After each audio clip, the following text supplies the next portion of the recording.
자, 시작. 그래서 오늘 수업이 짧을 수밖에 없는 이유는 여러분이 지구과학 1을 듣고 왔기 때문입니다. 왜냐면 거의 지구과학 1이랑 겹치는 내용들이 많아서 한번 시작을 해보도록 할게요. 자, 공간 규모랑 시간 규모. 이거는 여러분 지구과학 1에서도 나오는 용어죠. 공간 규모라는 말은 지구과학 1 선제에도 등장을 하는 친구라서 한마디로 그냥 어려운 내용이 아니고 그 기상현상이 사이즈가 얼마나냐 뭐 그런 거예요. 근데 세로축은 뭐라고 돼 있죠?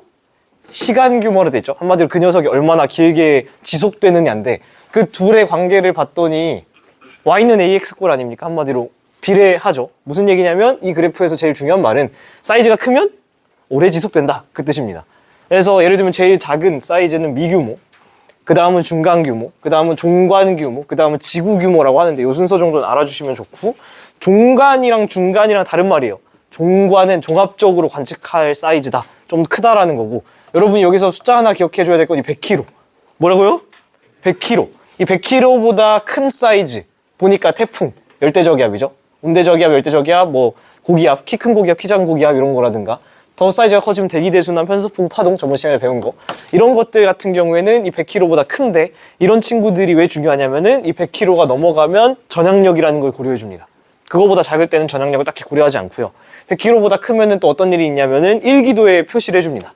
무슨 얘기냐면 여러분이 한 번쯤 들어봤을 해륙풍이라던가 뇌우, 이번에 육모에서 뇌우 틀린 사람 없겠지?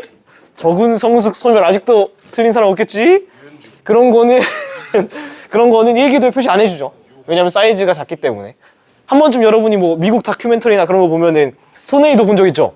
우리나라 말로는 용오름이라고 하는데, 그 관심 있는 분들이면은 유튜브 같은 데다가 스톰 체이서라고 쳐보면은, 스톰이 뭐예요? 폭풍 이런 거죠. 체이서는 쫓아가는 사람들. 그 영상들이 재밌는 게 많아요. 뭐 하는 사람들이냐면 토네이도가 생기면 그 트럭 같은 걸 타고서 그 진짜 폭풍 바로 옆을 가서 관측해요. 미친 사람들이에요. 제가 죽을 뻔한 적이 한두 번 아닌데 그 사람들 영상 보면 진짜 재밌습니다. 근데 그런 것도 사실은 규모가 100kg보다 작아서 미규모 혹은 중간 규모 정도에 해당하는 사이즈밖에 안 된다라는 거 좀 재밌죠. 그래서 일기도에는 실제로 표시도 잘 안 합니다. 공간 규모, 시간 규모 대체로 비례된다라는 거 알 수 있고, 여러분이 상식상 알고 있으면 좋은 게 뭐냐면 기상현상이라는 게 위아래 사이즈랑 수평 사이즈 중에 뭐가 더 클까요? 지금 제 손을 보면 알겠지만 수평이 훨씬 크게 발달할 수 있어요. 왜냐하면 반대로 질문하면 연직으로 발달할 수 있는 최고 사이즈가 어디까지일까? 10km 내외, 대륙권 계면 정도. 100km 뭐야? 10km 내외, 10km 정도 되는데, 우리 지원에서 배웠지만은 태풍의 반지름이 막 어디까지 발달할 수 있죠? 한 300, 400, 500km 될 수 있잖아요. 잘 나오나 이거? 자, 그러니까 무슨 얘기냐면, 여기 잠깐 카메라 좀 한번 살짝만 돌려줄 수 있어요? 무슨 얘기냐? 이거 칠판에 미세하게 칸 있는 거 알죠? 제가 그걸로 비유를 해드리면 이게 한 칸이거든요. 이게 10km라고 치면은 태풍은 사실 어떻게 생긴 거냐면 500km짜리 태풍이라고 생각하면 하나, 둘, 셋, 넷, 다섯, 여섯, 일곱, 여덟, 아홉, 요게 한 10칸이거든요 지금. 근데 500km면은 몇 칸인 거지? 50칸. 저기 10, 한 대충 비슷하게 20, 30, 40, 50. 태풍은 사실은 이렇게 생긴 거지? 근데 이게 반지름인 거잖아요. 그러니까 요거만큼의 2배 사이즈로 태풍은 납작한 거죠. 생각보다 태풍 되게 납작한 거다. 여러분이 수평 사이즈가 훨씬 크다라는 걸 알고 계시면 됩니다. 됐죠? 다시 고맙습니다. 그냥 상식을 쌓는 시간, 이런 게 진로 시간의 묘미죠. 그냥 상식을 쌓는 시간이고요. 미규모, 중간 규모, 종간 규모, 그 다음에 지구 규모 이렇게 있는데, 미규모 한 번씩 읽어보세요. 난류, 뭐 높이 1km보다 낮은 지역, 한마디로 마찰을 고려해주는 지역에서 복잡하고 불규칙적으로 어지러울 난자를 쓰는 거죠. 흐르는 거를 말을 하고요. 아까 말씀드린 토네이도, 우리나라에서는 용오름이라고 얘기하는 이 친구는 사이즈가 좀 커지면 중간 규모로 나타나기도 한다. 중간 규모, 여러분이 한 번쯤 봤을 해륙풍, 그리고 뇌우, 이런 애들은 사실 중간 규모에 해당하고요. 100kg보다 작은 거죠. 그리고 해륙풍, 우리 한번 요 정도, 이거 다 지원이죠? 복습 한번 해보면 낮입니다. 해가 떴어요. 육지랑 바다 중에 어디가 더 뜨거울까? 육지가 더 뜨거워요. 왜요? 비열이 크니까. 그래서 비열이 작으니까 슝 공기가 뜨겠죠. 그래서 이렇게 해가지고 어디서부터 불어오는? 바다로부터 불어오는. 그래서 항상 바람은 불어오는 쪽이니까 바다 해자 써서 해풍. 그래서 저 어떻게 기억하면 편하냐? 해가 뜬 낮은 해풍, 이렇게 기억하면 편하죠. 밤에는 반대로 육풍이 분다. 그리고 산고풍. 옛날 교육과정에서 G2 있을 때는 산고풍이 조금 엄밀하게 문제가 많이 나왔는데 요즘은 뭐 그렇게까지는 나오지 않아서 간단하게 어떤 거냐면 산과 골짜기 사이에서도 바람이 불어요. 온도 차이 때문에. 왜 그러냐면은 산 꼭대기는 태양빛을 더 직방으로 받겠죠? 머리통이 뜨겁겠지? 그럼 거기서 공기 상승이 더 활발해요. 골짜기보다.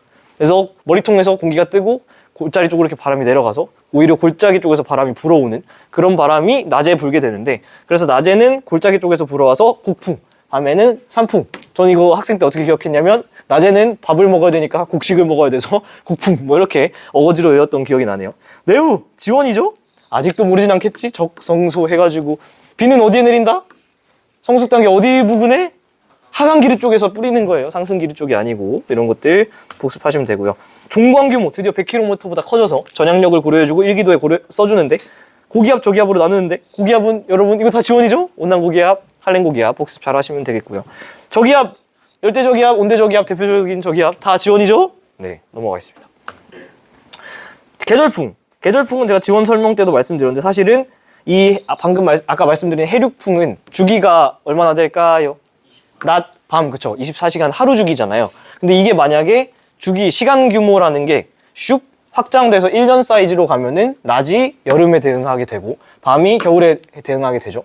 그럼 사실 그냥 계절풍이 되는 거잖아요. 그래서 사실은 해륙풍과 계절풍은 본질적으로 동일하다.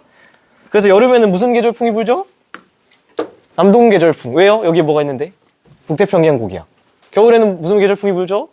북서 계절풍. 왜냐면 여기 뭐가 있는데? 시베리아 고기압이 있죠. 그래서 이 친구들 복습하시면 되겠고 어디서 많이 본 친구들요? 그쵸. 지원 기후변화 요인에서 여러분이 열수지 할 때 했던 내용이 그대로 등장을 하고 G2에서도 대기대순환이 왜 생기죠?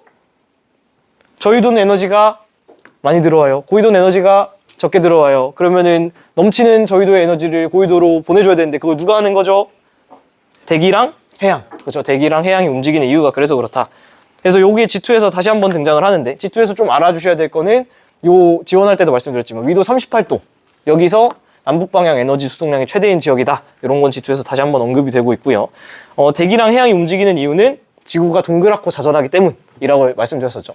동그랗기 때문에 저위도는 에너지가 많이 들어오고 고위도는 에너지가 적게 들어와서 대기랑 해양이 그 에너지의 불균형을 맞춰주려고 하고요.